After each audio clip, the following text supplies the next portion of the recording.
tell, then you see the road. I'm out to my soul into the size. Whenever the smoke clear out of my face and my picture perfect, you do it. All of that green together, the truth, yeah. Tell you the Welcome to Cypherfics, guys. Glad to have you back. Today we'd be continuing the part 2 of What If Ben 10 Meets Kim Possible. Also show some love to Pokemon Fan 1991, who's the author of the fanfic, and do check out his account too. Now make sure to like, share, subscribe, and also press the bell icon so that you get a notification every time a new part drops. Now let's straight dive into the world. Ben's birthday happened a few months later, and he celebrated it with his family, friends, and girlfriend. Things were going well for the alien hero. However, all good things have to end sometime, and Ben's world is turned upside down when a young boy named Jimmy Jones reveals his secret identity. Like his girlfriend, he became world famous, even though he didn't like it that much. Even though being famous did have its perks, like him being able to transform without hiding anymore, it had its problems, like a news anchor named Will Harrain pestering him by calling him a menace to society. He was like his version of John Jameson to Spider-Man. However, at least Jameson had some reasons for disliking the masked hero. When Ben and his team confronted the young boy, they learned that he was trying to give Ben the attention he needed. After confronting him, they learned that a strange new alien was stealing equipment from a secret rocket project. He was stealing the equipment to fix his spaceship so he could go home. They also learned that 3 more aliens were kidnapped by a being known as a Gregor. As they met the other Andromeda aliens one by one, they were again kidnapped by a Gregor. Now, they must find them, but since they don't know where a Gregor is hiding, they must wait for more information. It was a cool spring night. Ben, Gwen, and Kevin were at the library, waiting in line to get an autograph from the famous Jennifer Nocturne. Now bad boy Kevin 11 likes girly movies now, Ben teased. A famous movie star comes to town, and you're not curious? Kevin asked the teen superhero. No, not really, because I have an awesome girlfriend, Ben answered. Ah, that is really sweet of you, Ben, Gwen cooed at her cousin, who was caring for his girlfriend. I don't want to mess up this relationship like I did with Julie, Ben said, remembering that he wasn't a great boyfriend to Julie. As the trio continued talking, the limo stopped, and someone opened the door. Jennifer Nocturne came out and waved to her fans when 5 robbers jumped down and took her hostage. They were holding blasters in their hands. I guess this isn't a part of the meeting and greet?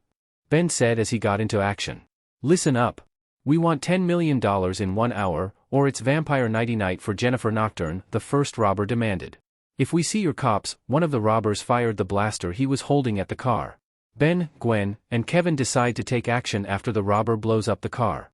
Ben activates the Ultimatrix and transforms into Spider Monkey. Spider Monkey, Ben called out as the crowd here for him as he transformed into the blue monkey alien. He shot a spiderweb from his tail. It punched the robber on the far left. One of the robbers decided to fire his blaster at the hero, only for him to dodge. He shot another blast, only to hit the street lamp.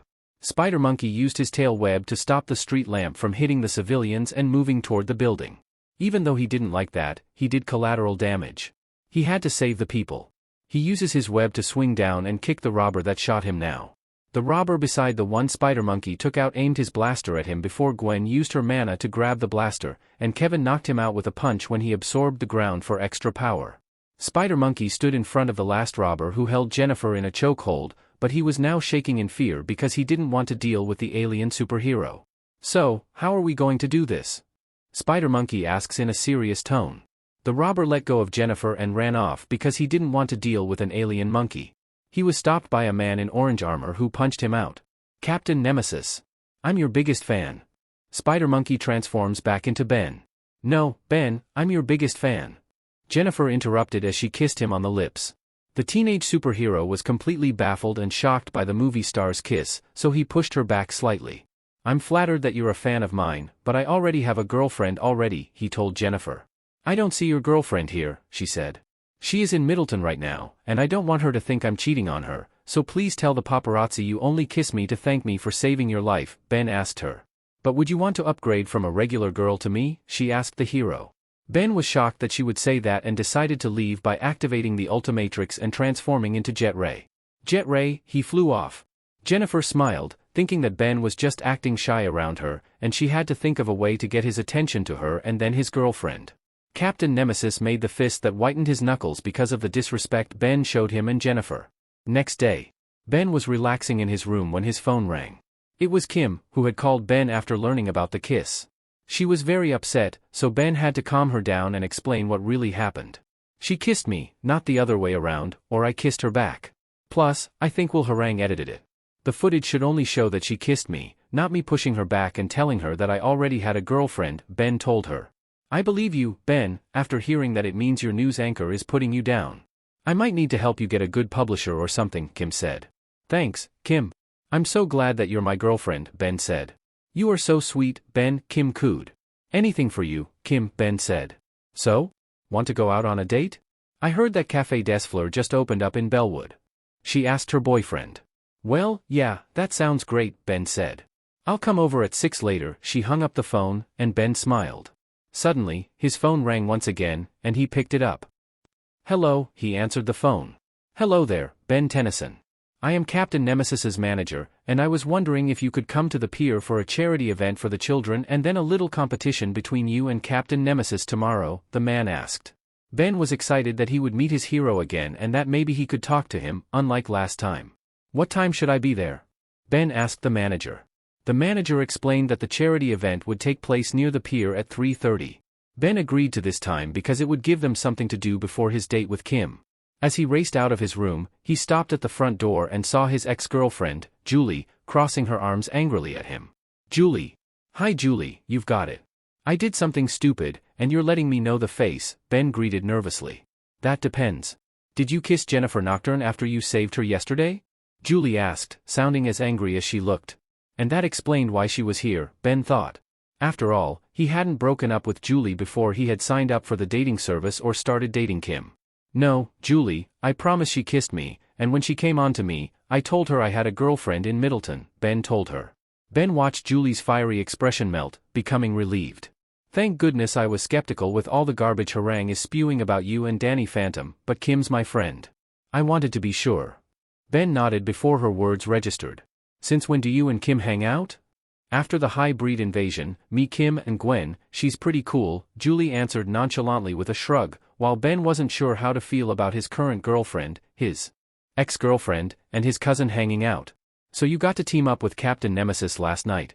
Must be pretty exciting teaming up with one of your inspirations to be a hero, Julie asked, changing the subject. Ben nodded. It was pretty cool. He used to have a poster of Captain Nemesis on his wall next to Superman's. He and the Kangaroo Commando show inspired him to become a hero. Yeah, it was pretty cool, Ben said. He invited me to a party tonight. That sounds cool. My advice is to take your actual girlfriend with you and end this rumor before it gets out of hand, Julie said. Good idea, Ben agreed sheepishly. Ben called Kim to tell her about the party and ask if she could be there to dispel the rumors about him dating Jennifer. That night, the party was in full swing at Nemesis Tower. Ben walked in with Kim on his arm. Cameras flash as reporters take pictures of the young couple. Least you're not getting kissed by any actresses tonight, Kim said. I promise it'll never happen again. I'm only interested in kissing my actual girlfriend, Ben promised. Kim smiled, leaning up. She kissed him. Ben smiled, kissing her back. Jennifer Nocturne watched the two teens kiss, and she jealously frowned at Kim. The photographers went crazy seeing the kiss. When the couple pulled apart, Ben noticed Captain Nemesis, and Ben walked over to say hi. Well, Benny-san, you seem quite popular with the ladies, Ben Idle said. It's Ben Tennyson, actually, Ben corrected. I was actually hoping that I could get some advice.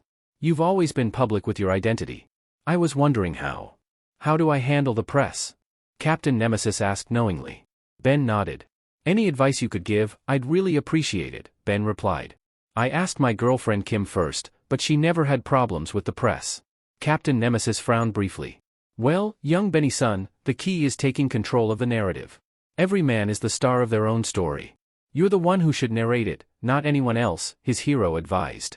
Now that video reel of you causing some property damage is less than ideal. My good friend Mr. Incredible got into some trouble over it back in the day. Ben nodded. He'd remembered learning about the Superhero Relocation Act back in the day, how the government offered superheroes who'd gotten sued full pardons in exchange for walking away from their alter egos. Mr. Incredible, the strongest human alive according to some people on the internet, had beat Superman in a fight, and one of the greatest heroes was one of the first to get sued. Take another hero from my glory days, for example, Thunderhead Tall Storm Powers, nice man good with kids. The one thing people remember about him is how he passed away 4 years ago. This cape snagged on a missile, and he should have called himself Dunderhead if you ask me. Ben frowned, mocking a fellow superhero who died in the line of duty. That didn't sound right. Maybe he was joking, though Captain Nemesis had previously worked with many heroes. Maybe that's just an old joke between them or his way of processing his grief. What'd be a good way to change how the press sees you? A little friendly competition between you and me. Think about it, the legend and the legend in the making going head to head. We could do it for charity. People go nuts when people like us donate to the less fortunate. Ben nodded. That sounded like a great idea. Great, let's do it, Ben agreed. Maybe Ben probably shouldn't have agreed to that contest at first. He thought that it was going well having fun, but the more the competition went on, the angrier the captain had gotten. Now, Kim and Jennifer had been kidnapped by someone Ben used to look up to. Nice entrance from Tef Bendian, Captain Nemesis said mockingly. His armor was glowing a bright red. Ben frowned, not bothering to correct him again. Where are they? Look at you trying to be a hero telling me what to do, he said with a scowl. Says the man who hired thugs to kidnap an actress, Ben replied angrily. You want to be a hero, go ahead and pick, he declared. A spotlight shone on his statue. Hanging from each of the statues was one of the kidnapped girls. You're the narrator of your story. Who will the great 10 Betty son choose to save, the teen hero who will make him leave him in the shadows or the arm candy that will help him fix his reputation that the press has dragged through the mud, he asked. Don't do it. Ben shouted as Captain Nemesis fired a laser on the line, sending the girls plummeting 2 stories toward the grounds. Turning on the Ultimatrix, Ben turned into Goop catching his girlfriend bridal style. Thanks for the save, Kim said. No big, Goop replied. What about Jennifer? Kim asked. The big difference between Nemesis and me is I have help, Goop said. Gwen and Kevin helped Jennifer to her feet, freeing her from the restraints. No, Nemesis growled, his armor glowing as he unleashed a powerful blast. Gwen brought up a shield that buckled under the power but stayed strong. Sweat poured down his cousin's face. He's like a furnace. It's that armor. It's overloading. If he keeps this up, he'll blow up the entire block. You have to take off the armor, Ben called out, trying to warn him. Don't tell me what to do, you ungrateful little BRT.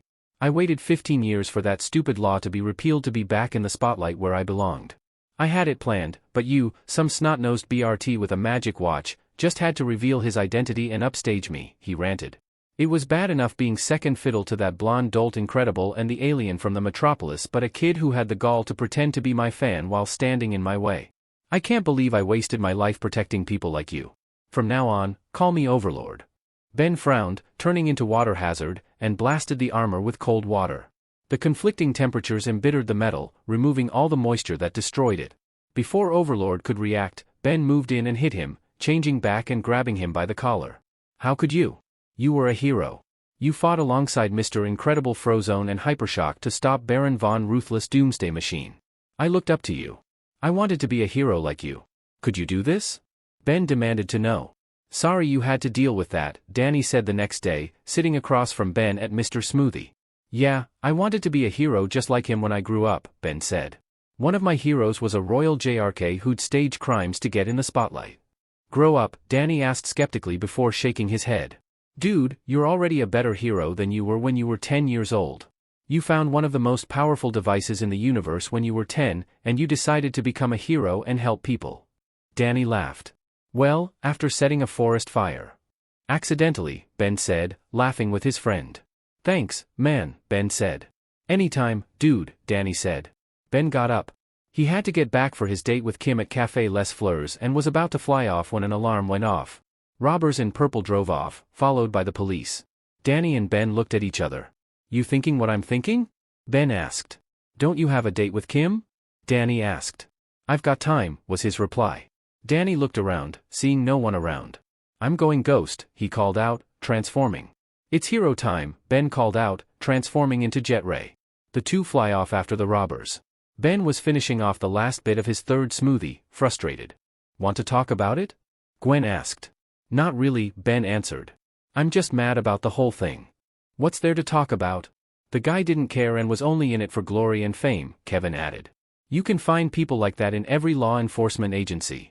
There always are rotten apples in every bunch, a new voice said. Ben turned to see an old man in a plain brown suit walk over. Would you mind if I join you, Ben? Depends. How do you know my name? Ben asked suspiciously, reaching for the Ultimatrix. I've known who you were for a long time, Ben, ever since you first found the Omnitrix, the old man answered, sitting down. My name is Rick Dicker. I used to work for an agency that helped superheroes. Relocating the ones were part of the Superhero Relocation Act, you mean? Kevin cut in, you worked for the NSA. The law they repealed about superheroes who got sued over a lot of property damage, Ben asked. The same, though we did more than that. As I was saying, I've known who you were for some time. You were more scrambling footage, concealing identities, offering support when needed, financial or otherwise. Dicker smiled. There was a hint of exasperation and nostalgia in his smile. You weren't half bad at concealing your identity. I've known heroes 4 times your age who've had problems with that. You keep using the past tense. What happened? Gwen asked. The government happened. People in Washington couldn't understand the idea of people for nothing in return, and still can't even after the screenslaver incident. It's why I came, Ben. I wanted to apologize. He twisted his straw around his smoothie. Back before we could have made sure your identity never ended up getting exposed. We've done it before, Dicker apologized. It's fine, not your fault, Ben replied. Dicker reached into his coat pocket and pulled out a business card. If you ever need anything, I'm still owed some favors by people in Washington, Dicker told him. Ben nodded. I appreciate that, thank you. Ben took the card and put it in his wallet. As Dicker stood up, well, it was a genuine pleasure to meet you and to thank you for everything you've done. Dicker walked off. Gah, Humongousaur yelled, crashing into a parked truck. A metal claw grabbed him, lifting him and tossing him. The arm was attached to a 2-story tall robot, all black with a round body and a little head with a glowing red eye moving around on 4 legs. On a video screen on its chest was Will Harang. Had enough yet? Because surrender isn't an option for a menace like you, Harang said.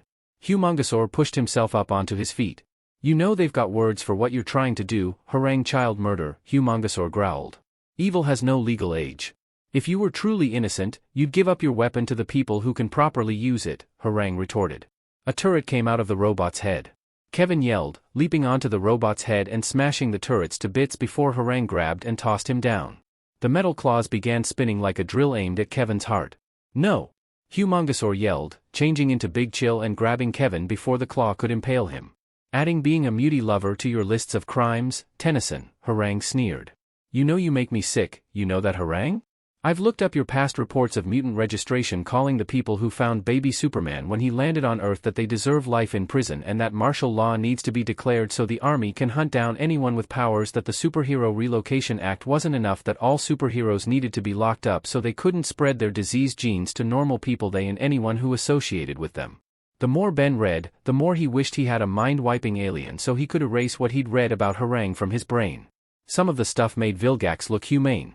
Harang didn't look apologetic. I spoke the truth, he brought down his claws. Kevin got up, absorbing the robot's plating. Kevin grits his teeth, his hands crushing into the claw as he pushes back. Big Chill took a deep breath and unleashed a cloud of freezing mist. No opinions, big difference, Kevin retorted. The robot heated up, melting the ice. That's how it had been. Every alien had been countered and neutralized. Speaking of which, the robot rolled forward big like a freight train. Big Chill grabbed Kevin, flying away. It's like this thing knows what I'm going to do before I do it.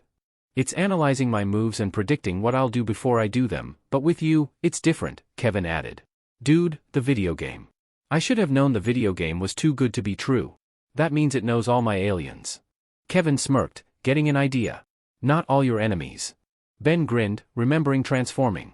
Nanomech, he called out in a tinny voice before flying towards the robot, shrinking down frying systems, destroying machinery, and tearing it apart from the inside. Especially when, through its hard drive, Ben had seen what this machine had been used for. To hunt down and kill superheroes. How after it had been damaged, it had been repaired and sold in the black market to Harang. Nanomech unleashed his fury, destroying the robot. Flying out, changing back to Ben, he reached into his wallet and pulled out the card. Agent Dicker, this is Ben Tennyson. About those friends in Washington, are any of them in the FBI? Ben and Kim were on a date. Ben was in a much better mood than the last time he'd been here, not just because he was with his girlfriend. After calling Agent Dicker, Harang had been arrested on live TV for attempted child murder, buying a weapon of mass destruction from the black market, and lying on his taxes. Yeah, his die-hard supporters were trying to say Ben had framed him, but they were a minority, not the majority, and people were moving on from Ben's identity to other stuff. Things were looking up for Ben Tennyson. Who am I? Why am I here? Surrounded by people who all have my face. A million thoughts race through my head but I can't voice them, unable to move of his own volition. Why? G2C2 lacks the capability of speech sweetness. A hologram of a woman spoke to him, no, not to him, towards the blue-skinned man with red eyes. Pain sparked in the back of his head, searing him. Not a man, this was his father. Father had to be obeyed. Father gave no choice but total obedience. Always good to double-check. Have this one target Kim possible, the man said. It will certainly inspire a great amount of fear if the girl who can do anything weird to suddenly disappear. Of course, my dear, the hologram said. You're so brilliant. Thank you, my dear, father said before looking to him. Have the next clone come for orders. Information was uploaded into his cerebellum. A girl with red hair and green eyes. Kim possible. He had his orders. To bring her in or to eliminate her. There was no other option but to obey. He began to move again, taking off. He flew towards his target. Kevin's car raced down the street in pursuit of a truck driven by Forever Knights. The back of the truck opened. A Forever Knight aimed a laser lance at them and began to fire. Kevin swerved to dodge the blast's explosions, ripping apart the asphalt. What are they even stealing? Gwen asked. Cash. Ben guessed, not really caring. The Forever Knights were up to no good. Sliding down the window, Gwen stuck a hand out the window, her eyes glowing pink. A roadblock rose up. The truck crashed into it. Ben and the others were about to stop when out of nowhere a green portal showed up. Kevin hit the brakes trying to swerve around it, but they were going too fast and it was too close. They went through, going over a tree root, flipping over, crashing into a tree. Everyone all right? Ben asked. I'll live, Kevin said, kicking the door open. Gwen nodded affirmative that she was all right too. Aw man, I just fixed this car, Kevin complained. What was that random portal? Do you think that's what the Forever Knights were after? Gwen theorized. If they were, why wouldn't they have used it to get away? We chased them for blocks. Ben replied. No, he had the feeling that the Forever Knights weren't behind them, ending up.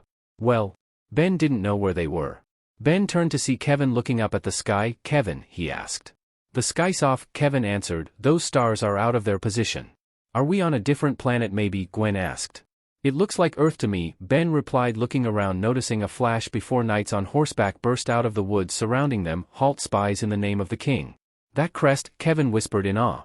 See, there's even Forever Knights, Ben quipped, reaching for the Ultimatrix, but before he could, Kevin put his hand on the device. Kev, what are you doing? We don't need to fight, Kevin answered before looking to the knights walking with his arms above his head. We're strangers in a strange land who seek an audience with King Arthur. King Arthur? Ben asked. Did you hit your head or something? The knight, who was obviously the leader, stepped forward, taking off his helmet, revealing long blonde hair and movie star good looks. If you are truly not in league with the vile invader, then you may be welcome in the halls of Camelot. Thank you for the hospitality, Kevin said. We'll follow you. The knight nodded, reaching, turning his horse while keeping a hand on the handle of his sword. He and the rest of the knights each helped one of them onto the horse. With them riding through the forest, they arrived at a grand castle.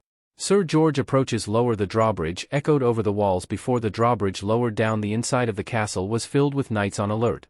George and the other knights rode towards a line of people being fed food. A blonde man the same age as Ben in a red tunic, pants and boots was handing out food to people alongside a appealing red-haired woman. My king, these strangers seek an audience with you, George said, respectfully dismounting and kneeling.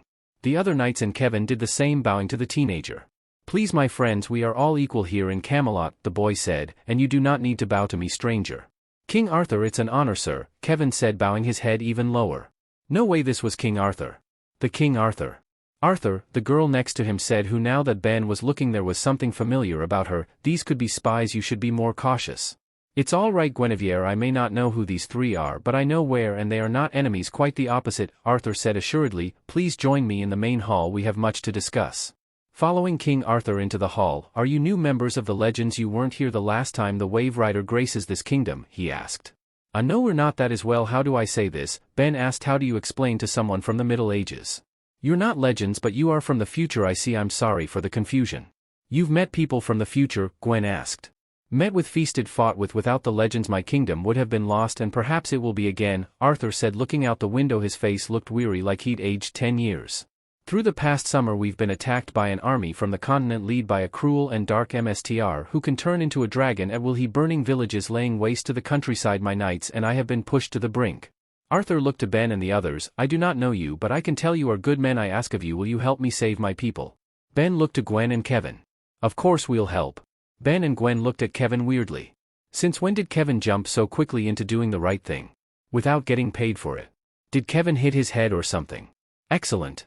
While we formulate a plan of attack, I will ask my old friend Merlin to find a way to return you to the future, Arthur said happily. The Merlin? Gwen asked, sounding excited. Is there any chance I could work with him as a fellow magic user?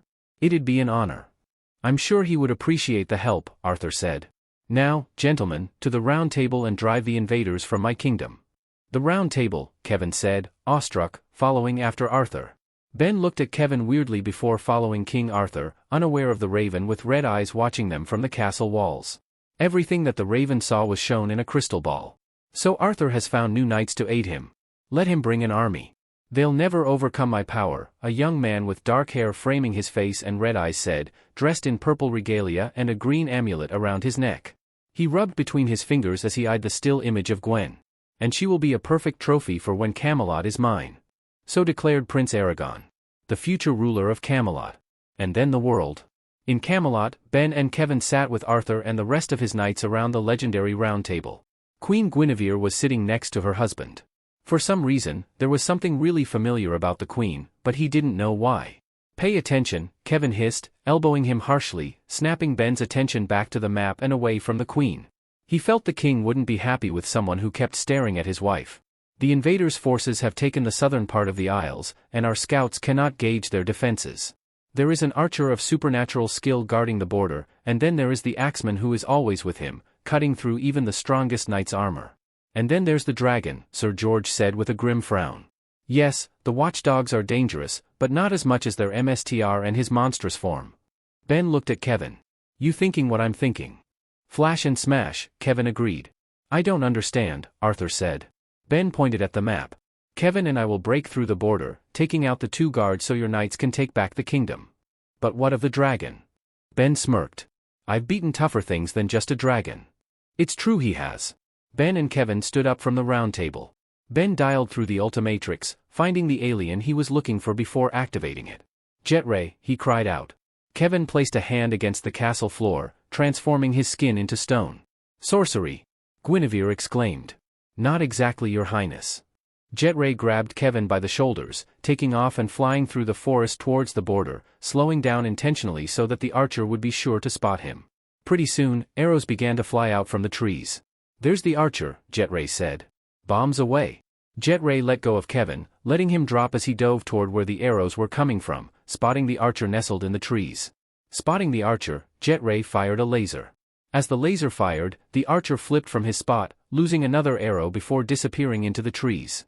Bring it on, you green arrow wannabe, Jet ray quipped, dodging the arrow landing on a tree. He tapped the Ultimatrix Spider Monkey. Spider Monkey flipped into the trees, following the archer. Arrows after arrows flew, but the acrobatic arachnikimp dodged his every shot before shooting webs out of his tail, knocking the bow out of his hands. The archer pulled out a knife and leaped at him. Spider Monkey grabbed the knife with his upper hands, hitting him with a palm strike to the chest before webbing him back into the tree. Down below, Kevin punched a giant man to the ground, picking the axe up. I can make a good profit selling this. Spider Monkey leapt down, turning back into Ben. Nice moves. Thanks. Did you take care of the Hawkeye knockoff? Kevin asked. I called him a green arrow wannabe, Ben replies. Nice, Kevin says, giving him a fist bump and carrying the axe across his shoulder. He and Ben walk through the woods. So what's your deal with King Arthur? When I was a kid, my dad read me King Arthur. With him gone, all those stories are all I've got, or all I will got, Kevin explained after a moment of silence. Ben nodded, patting Kevin on the shoulder. You'll still have. Let's make a story for you and your dad to tell one day. Kevin looked around. Shouldn't there be more soldiers than this? Yeah, shouldn't I be fighting a dragon by now? I kinda want to fight a dragon. Kevin and Ben looked around. There was a serious lack of soldiers. For Aragon, a single knight yelled, running at them with a sword drawn. Kevin and Ben looked at each other, shrugging. Without transforming, Ben kicked the sword out of his hand while Kevin punched him into a tree. Hi, Ben waved. Where's your boss? Kevin asked. Where are the rest of you? Were you expecting an army? Ben followed up. Milord forces are standing guard for his wedding. What wedding? To the red-haired, green-eyed maiden prisoner we stole through black arts. Once the wedding is finished, we shall ride out to conquer the pathetic King Arthur. Red-haired. Green eyes. Gwen, they said together. Where's this wedding? Kevin asked, tightening his hand around the guy's neck. The center of our territory, a mile from here, the knight whimpered before Kevin punched him. Let's go, Ben said, transforming into 4 arms. Diamond Head, he yelled out. Ha, I was going to go for Jet Ray, but this works, too. Diamond Head grabbed Kevin, leaping through the forest. In the middle of an armed camp filled with knights forced into a white dress and a crown that prevented her from using her powers was Gwen, her long hair being braided by a blonde girl in a regal blue gown and a green amulet around her neck braided her hair with flowers. You can't seriously make me go through with this, Gwen said. It's not me. It's my brother, and what he wants, he gets, the girl Dora says sadly, looking down. I'm just a girl, I have no say. That isn't true. You have just as right to speak your mind as your brother. Listen to your heart, and you know this is wrong. A pair of knights came in, grabbing Gwen and forcing her out of the tent and down a line of knights toward Aragon. Let the wedding commence, Aragon proclaimed loudly. I take this maiden as my wife, any object, step forth and die. At that moment, Diamond Head crashed down. Yeah, I object. Diamond Head, I object ultimately. Tapping the faceplate, Diamond Head transformed into a lean figure, and the crystal skin became layered and segmented white. Ultimate Diamond Head. Diamond Head shouted, a white diamond sword forming in his left hand while a shield formed in his right. Aragon growled, grabbing his amulet and transforming into a dragon. I don't know what you are, monster, but you're going to pay for interfering with my wedding. Finally, I get to punch a dragon, Ultimate Diamond Head said with a grin, leaping at Aragon and whacking him with his shield in the face. Aragon roared, swinging his tail. Ultimate Diamond Head used the shield to block the attack at the cost of his shield. Aragon snatched him with his paws, grabbing him, tossing him out of the camp, flying after him, stomping down on him, and pinning him. Burn in agony, Diamond Head, Aragon yelled, breathing a stream of fire. Ultimate Diamond Head grits his teeth, struggling to break out of the powerful claws and the descending inferno. Enough, a deep voice yelled as something big and blue tackled Aragon. Dora! Aragon yelled, you dare to betray me. What we're doing here isn't right, brother, the blue dragon yelled. I think it's time you be stopped. You don't think you do as you're told? Aragon yelled, outraged, as he swung his tail at Dora.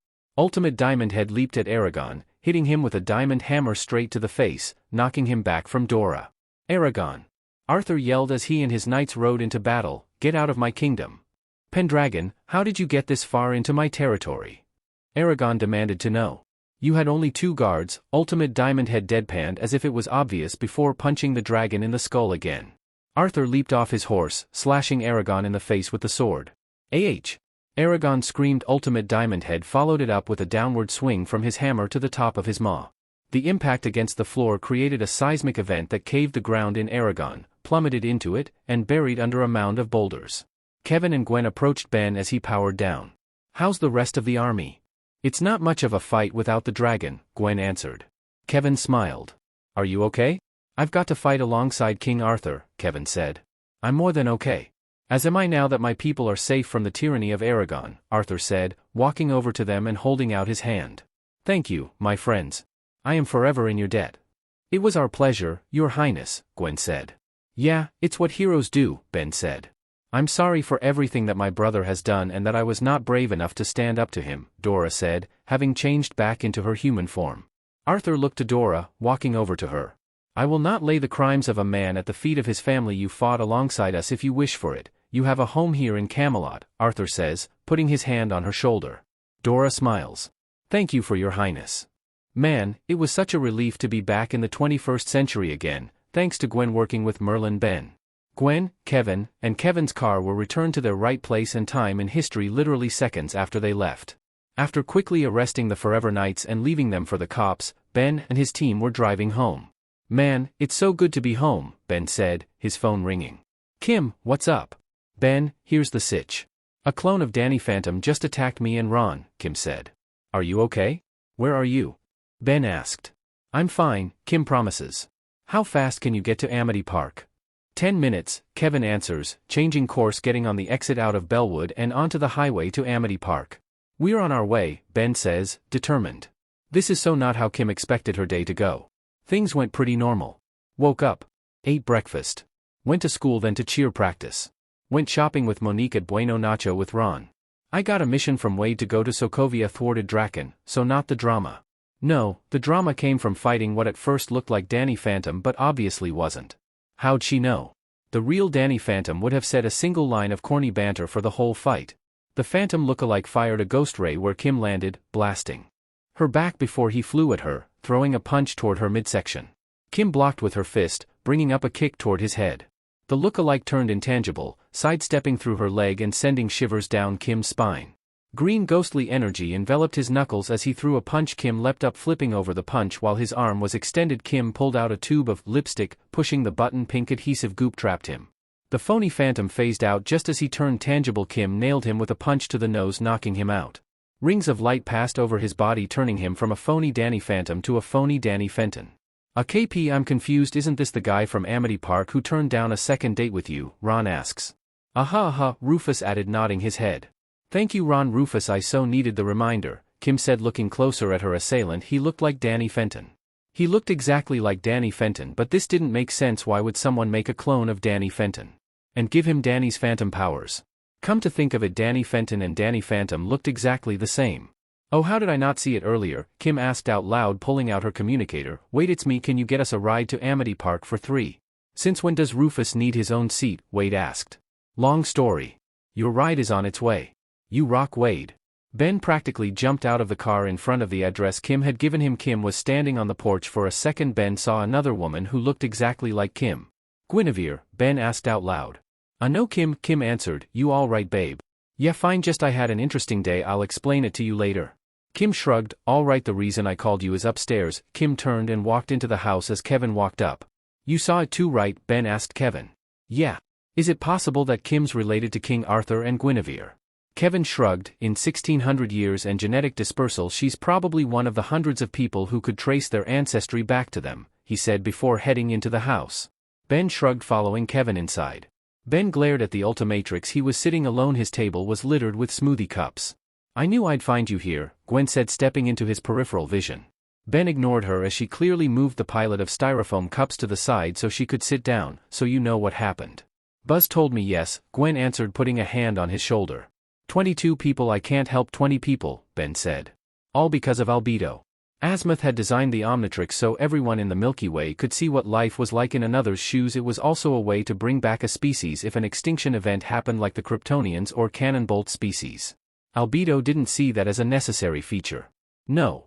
He didn't include that feature when building the multi-matrix, so when Mr. and Mrs. Fenton had asked him if he could use the genetic repair feature to save the clones who couldn't use the ecto-dejecto to purge the Sanzu River water from their DNA, Ben knew he had to destroy the Ultimatrix, or Villgax would have used it to conquer billions of innocent people across the universe.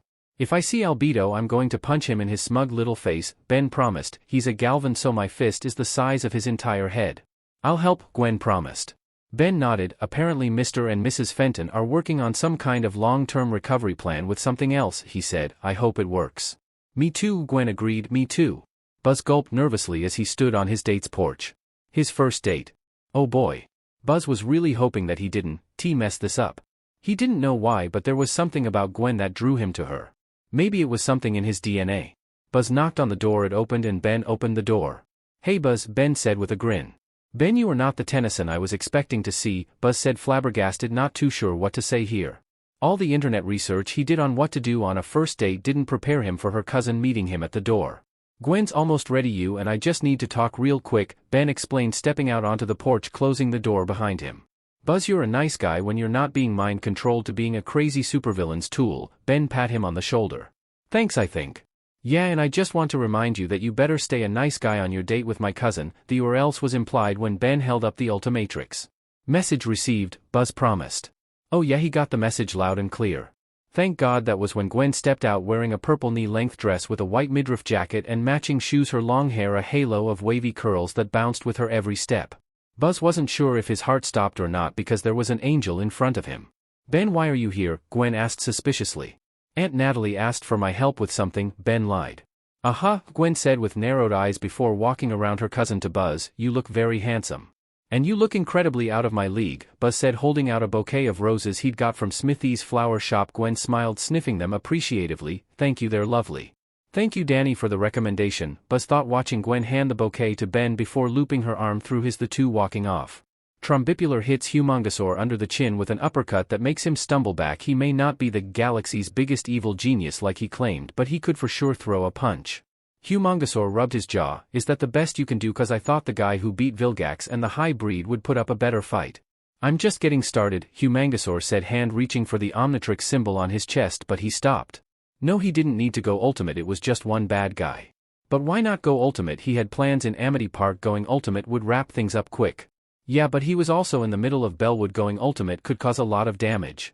Humangosaur wasn't moving his frozen with indecision. Something Trombipular was willing to take full advantage of his hesitation, rushing forward, throwing his arm back to hit Humangosaur with a punch.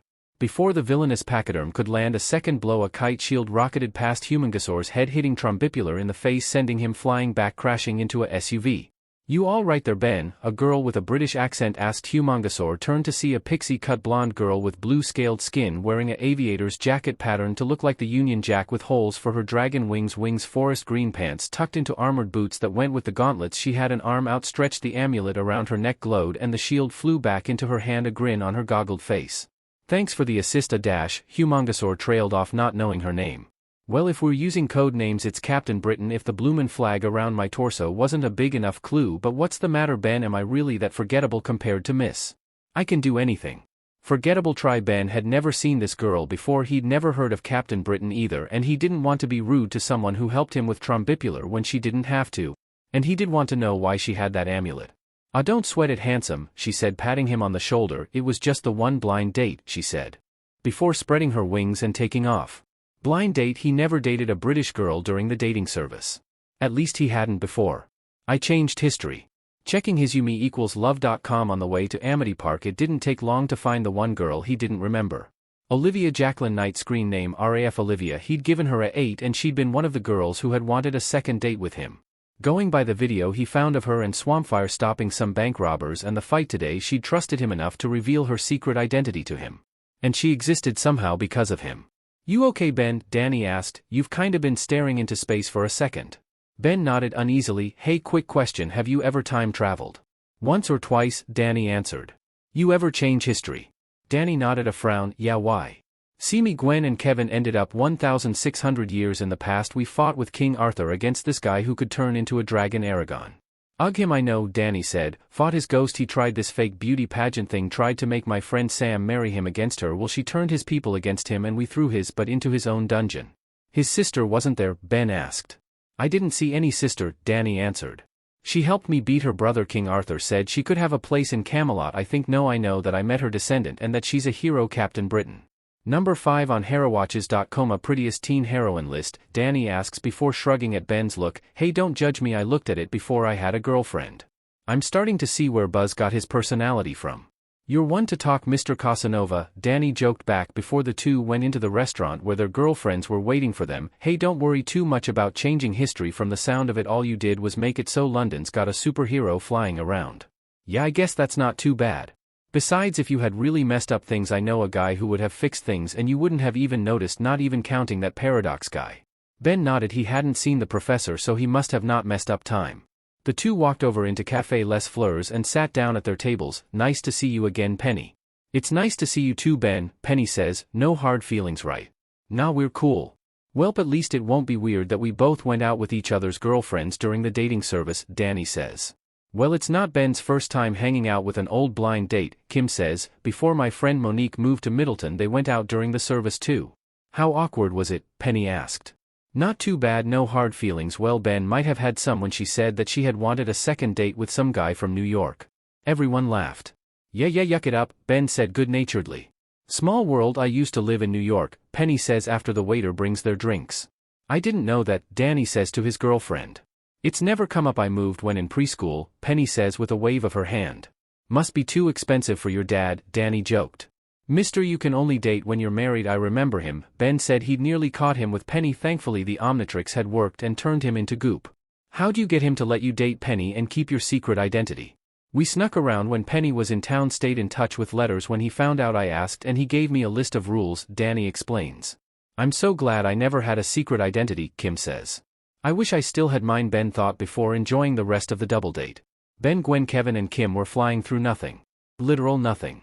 The nothing between universes. Yeah, the multiverse was real. Science fiction writers were ahead of the curve. Who knew? Paradox had showed up when Ben had tried to turn into Alien X to find and stop a Gregor. Professor Paradox stopped him and told them that the evil hunter was going to try and absorb the powers of a baby celestial sapien, which would make him unstoppable. Oh, and he brought Kim with him. Ben wasn't completely sure why, but hey, his girlfriend was going to be a big help. He was sure, especially if Paradox had brought her. Any idea what the professor meant about this place being trippy? Kim asks.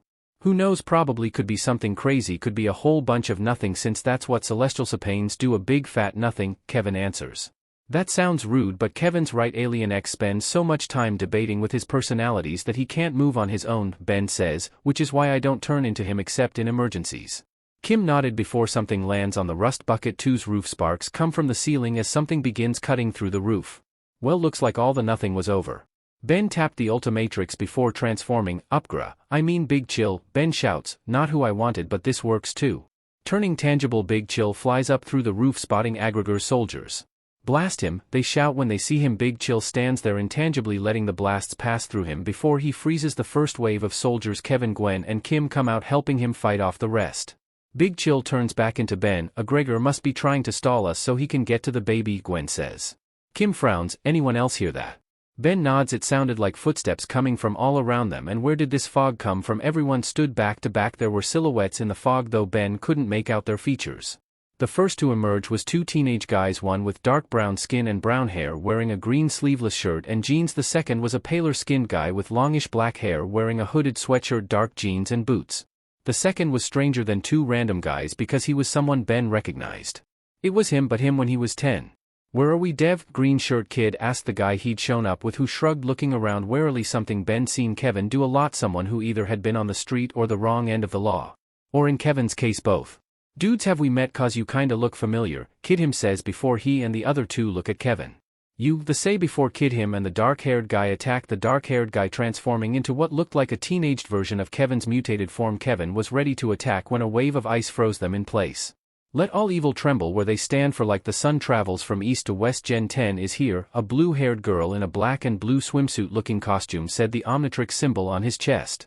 She's about to attack when she's side-tackled by what Ben can only describe as giraffes with scales and a hammer-looking club at the end of its tail. It was humanoid and shirtless, wearing only black pants with the Omnitrix symbol as a belt buckle. The kid who showed up with Mutant Kevin 2.0 activated his own Omnitrix and was about to transform when a flash of fire stopped them all in their tracks. All of you knock it off, a man's voice shouted. He looked to be 20-something with red hair and green eyes. He was wearing a flannel shirt and blue jeans, the Omnitrix on his wrist like the rest of these guys. Everyone stopped mid-fighting. If you all would stop fighting for 5 seconds I can explain what's going on, he says. Now let's all go into the jet, because if you don't, an innocent baby's life will be put in jeopardy by a supervillain. Everyone of the strangers backs off, plus Kid Ben. Go into the jet. Ben looks to the man, impressed. Nice wrangling, Kim says. You just got to know what to say to get to people, he says.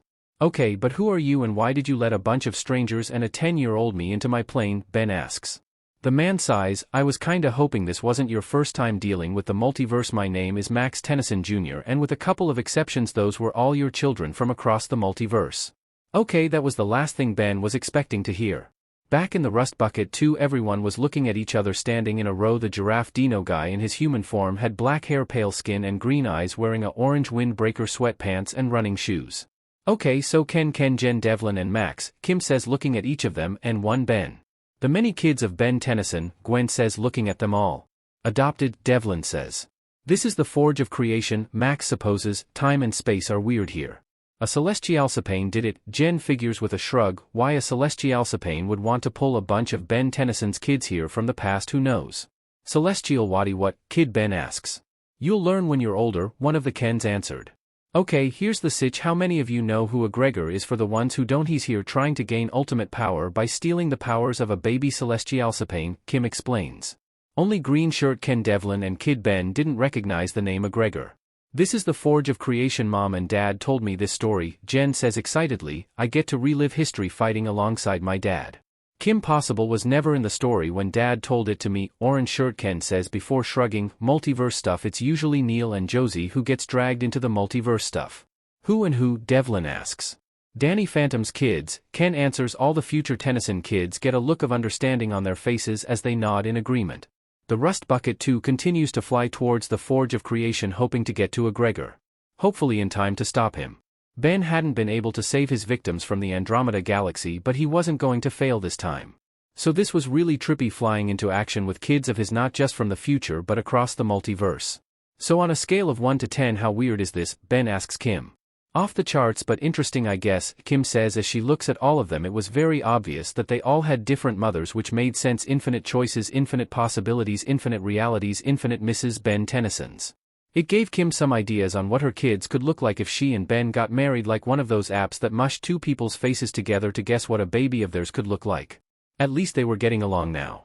So 3 out of infinity BEN10s across the multiverse will name their son Ken, Jen says jokingly. Where are you getting 3? Green shirt Ken asks. My little brother's named Ken, Jen answers. For in infinity, Max says from his place at the console, my middle name is Ken. Jen nods. So instead of going alien you use their powers in that swimsuit, orange shirt Ken asks. My Omnitrix is connected with my mom's Sailor Mercury magic, Jen explains. Sailor Mercury. Ben remembered meeting her during the summer when he was on that blind date with Ami, who in hindsight was probably Sailor Mercury. How did he not connect the dots that 2 blue-haired Japanese girls who he met on the same day in the same hour were probably the same person? How does that work? I don't know. Techno-sorcery, Jen figures. Don't your Omnitrixes interact with your mom's powers? My mom doesn't have powers, both Ken say. Jinx, you owe me a smoothie. Bleck smoothies, 10-year-old Ben says. How could someone who was him say something so wrong? Ben wondered as the other teens continued to talk. So what training wheel aliens did Dad start you on? Ken says, I got Sandbox, Snake Pit and Shell Head. I don't use Snake Pit, I always get dizzy whenever I use him. Jen says, when I first started Dad programmed Hotsnot, Voltridge and Mole Otter. Better than Topic, orange shirt Ken said before the 3 of them shuddered in disgust. Ugh, Topic. Ben had no idea who any of those aliens were.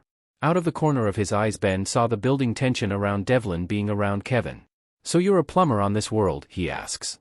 Yeah, Kevin answers, keeping his eye on the nothing in the, like my dad before me. Devin Levin, ever hear of him? Devlin shook his head, a frown on his face. My dad told me I was named after my grandpa, but he never said why.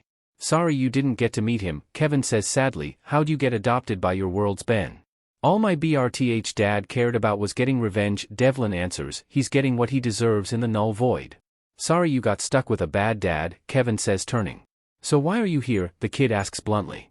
To help Ben, Kim answers, the older one. I get why Gwen, and I even sorta get why Kevin 11's here, but what's a cheerleader going to do against a alien supervillain? Ben, don't be rude, Gwen snaps at the younger version of her cousin. What, it's not a crazy question. How's a cheerleader going to help us? Younger Ben reiterates. It's fine Gwen, Kim says, you won't learn this for a few years, but I'm Kim Possible and I can do anything including save the world, and I know that you're not as mean as you'd like everyone to believe.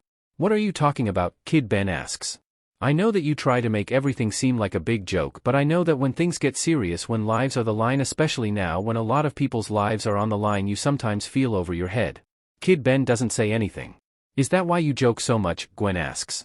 No, I'm just clueless sometimes, Ben says, not really answering the question. We're here, Kevin says. Everyone looks to see a giant lady celestialsapane and a glowing orb in her hands that a Gregor was flying towards. It was hero time.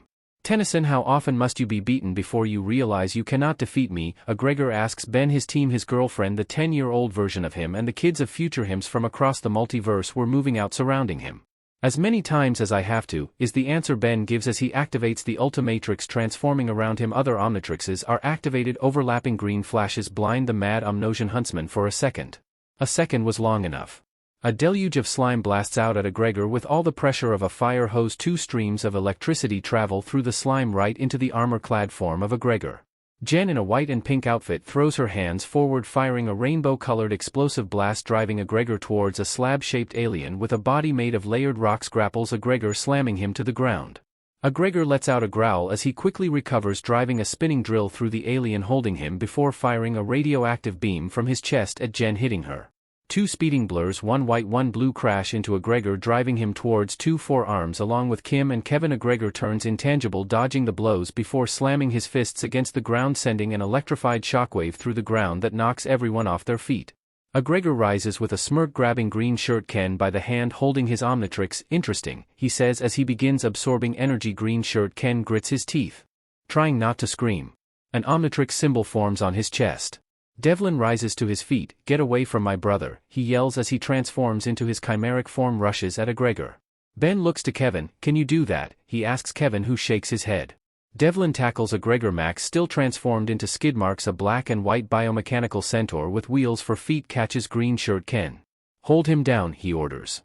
Quick to act, Ben transforms into water hazard, firing a stream of water. Orange shirt Ken transforms from spitter into lagoon. A 7-foot-tall monstrous fish-like alien with a muted dark green-yellow eyes and sharp teeth holds up his webbed arms, bending the water into a sphere. Yen's suit changes to blue scales with black spots. From atop the highest peaks of KYLMYYS face the icy winds of justice. Evil doer, she shouts, firing a beam of ice from her hands. Did we get him? 10-year-old Ben asks. I think so, Kim says as Max speeds over, holding green shirt Ken in his hands, setting him down gently. Gwen looks him over, her eyes glowing. She nods. He's fine, just unconscious. Let's make sure Gregor stays down, Max says, transforming into a large ant floating in A with its legs crossed in a lotus position, the Omnitrix symbol on his chest. Psych ant, he says in a calm tone before his eyes glowing from within the frozen prison. Gregor's eyes glow as well. This is not what I was expecting, Max says, his mind, it's not like an organic beings, it's a machine. Yes, his memory begins only 2 years ago with his creation in some sort of laboratory. What, Ben asks. Gregor was made in a lab by who knows who. Then what was with all that stuff about Osmosians and their planet? Was that real? Was he made there? Or was that something someone just made up? How's that possible?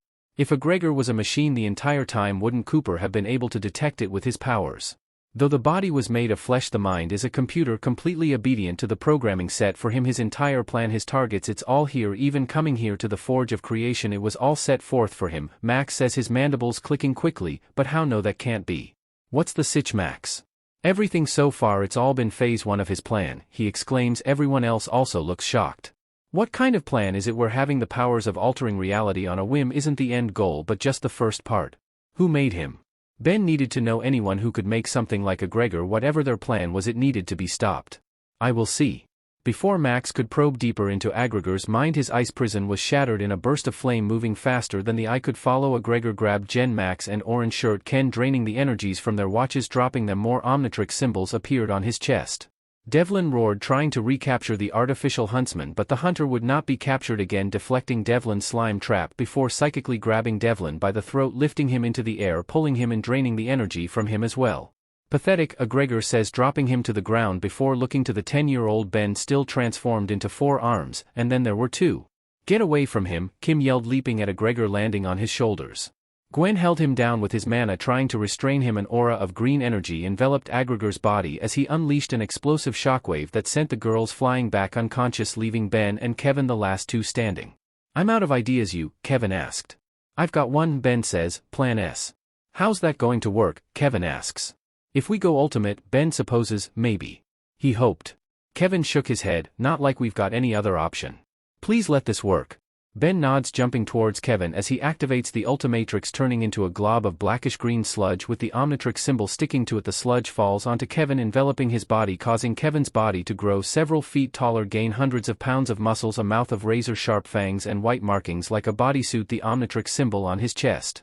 Suit up, Ben and Kevin yell together before slamming on the Omnitrix symbol. Going ultimate, the alien grows bigger, gaining a combination of chimeric alien parts, the arms of a Vaxasaurian, the hands of a Methanosian, the legs of a Vulpamencer, the feet of a Arachnikimp.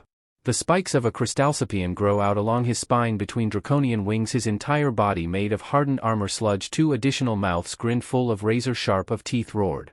Ultimate suit up, Ben and Kevin's voice roared together as they and Gregor flew at Gregor, clashing with each other. Ultimate suit up let out an explosive wave of red energy at Ultimate. Gregor retaliated with a combined beam of elements from various alien forms, clashed with Ultimate suit up's attack. Ultimate suit up roared as they charged, throwing a punch, stretching out his arm, pulling him back in. Get over here, they yelled before throwing a punch towards his chest. Gregor turned intangible, slipping out of Ultimate suit up's attack, unleashing a scream of high-pitched sound and fire. Ultimate suit up screamed in agony, dropping to his knees. Ultimate Gregor smirked, throwing a punch, hitting Ultimate suit up in the face, knocking out teeth, continuing his scream. Wings morphing into a tail, gagging the huntsman, muting the scream before throwing him to the side. Die, Ultimate suit up yelled, unleashing a powerful beam before unleashing another and another. Ultimate suit up turned back into suit up before changing back into Ben, the Ultimatrix running completely out of power. Did that work? Ben asks. I don't know, Kevin says unsurely, but that was the last thing we had. And it failed in the end, Ultimate Gregor says as he blew them back with a green shockwave. They fell to the ground, unable to get up. Do you realize now you have no chance against the power of a god? Gregor gloats. With the power of the Omnitrix and a Celestialcipane, the universe will be mine to shape in all the ways I longing. You mean your MSTR desires, Ben says. Gregor frowns. I have no MSTR, he denies the aura of the Omnitrix energies glow more and more, something Ben hadn't noticed until now, and now the universe is mine. Ultimate Gregor began to approach the baby Celestial Sapane slowly. Ben tried to get back to his feet. There had to be some kind of plan. Any plan. As he approached the baby, Ben couldn't think of anything. The universe was doomed. And Ben couldn't do anything to stop it. Ultimate Gregor began to absorb the Celestial Sapane's energy. Ultimate Gregor stopped. What was he doing stopping to gloat? Ultimate Gregor screamed. It's too much, he says. Too much. Green aura explodes out of him, shooting up into the sky into the Omnitrix's. Ultimate Gregor falls back. Ben watches horrified as the hunter's body turns completely to stone. Servant, Ben hears Gregor whisper before he's completely petrified. His original body. Around him are the Andromeda aliens alive and back. Ben looks up to see the Celestial Sapien nodding at him before there's a flash of light. Ben is standing with Kevin, Gwen and Kim in a white void. Well done, Ben Tennyson. Ben turns to see Professor Paradox. Professor Paradox, what happened? How did we win? Professor Paradox finishes. I've seen this battle unfold in an infinite ways across an infinite number of universes. In this one, Gregor succumbed to his gluttonous avarice, unable to resist the energy of so many Omnitrixes. And the Celestial Sapien DNA within. Alien X, Gwen realizes, all those Omnitrixes had Alien X. It was a Trojan horse. Is that why all those kids showed up? Professor Paradox shrugs. Who's to say, young Mr. Levin? I've lived so long and I could not tell you how they think. Is that because you're not allowed near a Celestial Sapien? Kim asks.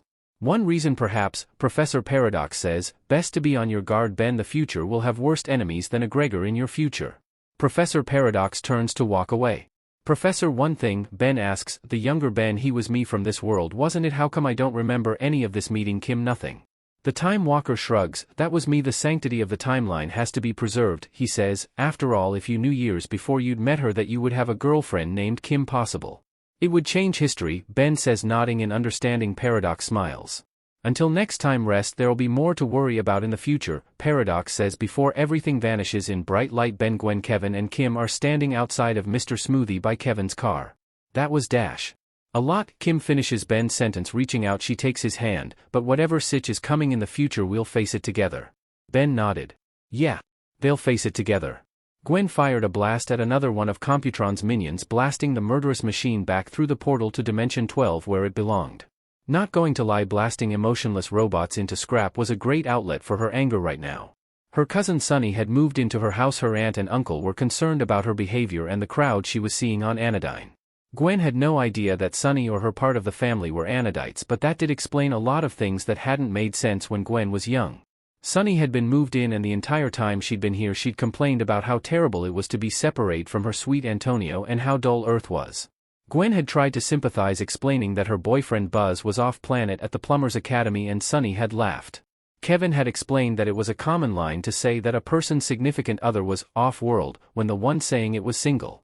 That had ticked Gwen, and these mechanized morons made for excellent target practice. Destroy all flesh and the works of flesh, the robots said as they tried to routinely blast or claw at Gwen and her friends. We heard you the first time, Echo Echo and his duplicates in stereo before unleashing a sonic wave from their mouths, knocking the machines towards the portal. Things were wrapping up nicely until they weren't. Make way for Sunny, Sunny shouted, flying high in the air with her hands outstretched, raining down mana bolts with no rhyme, reason or concern for what she hit. Multiple Echo Echoes were sent flying. Gwen reached out, catching one of them, creating covering her. Echo Echo and Kevin. Destroy all flesh and the works of flesh, one of Computron's machines who come through Sunny's wild attack and scathed aimed its eye at here. Sunny, watch out, Gwen yelled out. Yeah, her cousin was reckless and kind of rude, but that didn't mean Gwen wanted to see her get hurt. In a split second a large lumbering form leaped onto the robot, his fists crushing down on its head, leaving a flattened wreck. Desoy were the robot's last words before shutting down. Sunny let out a laugh, landing on the big guy's shoulders. Oh, that was fun, right, Antonio? The big guy, who looked like a troll out of a fairy tale and was dressed only in a small black loincloth, laughed. Haha, right. Come on, let's go see what other fun this dump has. Hold it, Gwen yelled, creating a barrier separating Gwen from Antonio. Your fun was reckless and nearly got us killed, and your parents don't want you seeing. We're in love, nothing can keep Antonio away from Sunny, Antonio argues.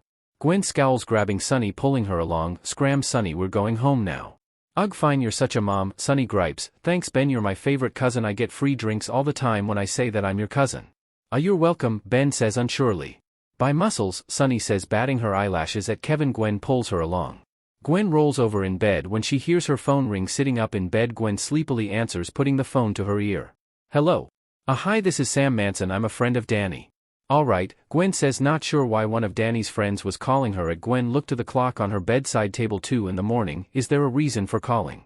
Yes, so a girl who looks like you but with black hair and a big alien in just a loincloth are fighting with my friends and your cousin in the middle of Amity Park. Black-haired girl, Gwen thinks before she frowns. I'm on my way. Gwen gets out of bed, changing out of her pajamas with just a spell before she makes another phone call. In a playground in Amity Park there was complete chaos as Sunny was throwing blast after blast recklessly and without really caring who she hit. All Danny and Tucker could do was dodge blasts in the air, while on the ground Kevin and Humongosaur were dodging Antonio swinging a tree like a club. I fight for love, Antonio yelled. Dude, she flirted with both Kevin and Danny, Humongosaur pointed out before stopping Antonio's swing from hitting him in the chest. Okay, this is getting ridiculous. Humongosaur tapped the Omnitrix symbol on his chest. Ultimate Humongosaur, he shouted, rushing towards Antonio. The two began to grapple evenly. Danny fired a ghost ray at Sunny, caught Danny's blast in a sphere before sending it back, hitting Danny, sending him flying. Tucker flew, catching Danny. Nice shot, cutie, but you can't beat me. No one on this lame little mudball can. Sunny, Gwen yelled, getting everyone's attention. What the heck are you doing?